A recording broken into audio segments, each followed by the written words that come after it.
नमस्कार, जनमत मराठी बातमीपत्रात आपलं स्वागत। सुरुवातीला पाहूया ठळक घडामोडी। शिरूर तालुक्यातील निमोणे येथील परफेक्ट HP पेट्रोल पंप येथून कामगारांनीच मालकाच्या संमतीशिवाय रोकड रक्कम लंपास केल्याचा धक्कादायक प्रकार समोर आलाय। या प्रकरणी शिरूर पोलीस ठाण्यात गुन्हा दाखल करण्यात आलाय।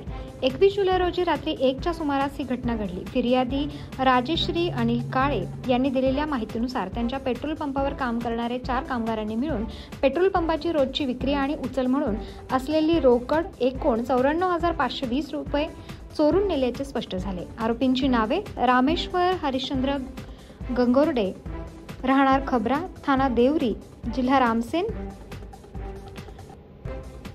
त्यानंतर आकाश विक्रम ठाकूर, रमन सीताराम ठाकूर,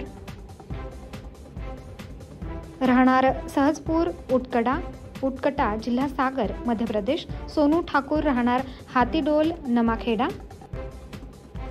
ही घटना घडल्यावर लगेचच फिर्यादीने शिरूर पोलीस ठाण्यात तक्रार केली असून गुन्हा दाखल करण्यात आला। या प्रकरणाचा तपास पोलीस हवालदार वारे यांच्या मार्गदर्शनाखाली पोलीस हेड कॉन्स्टेबल टेंगले करत असून प्रभारी अधिकारी पोलीस निरीक्षक संदेश केंजळे यांच्याकडे पुढील तपास चालू आहे। शहरात कामगारांच्या विश्वासघाताच्या या घटनेमुळे नागरिकांमध्ये मोठी खळबळ उडाली आहे। पेट्रोल पंप चालकांनी आपल्या कर्मचाऱ्यांची पार्श्वभूमी तपासूनच भरती करावी असा सल्ला पोलिसांकडून देण्यात आला आहे।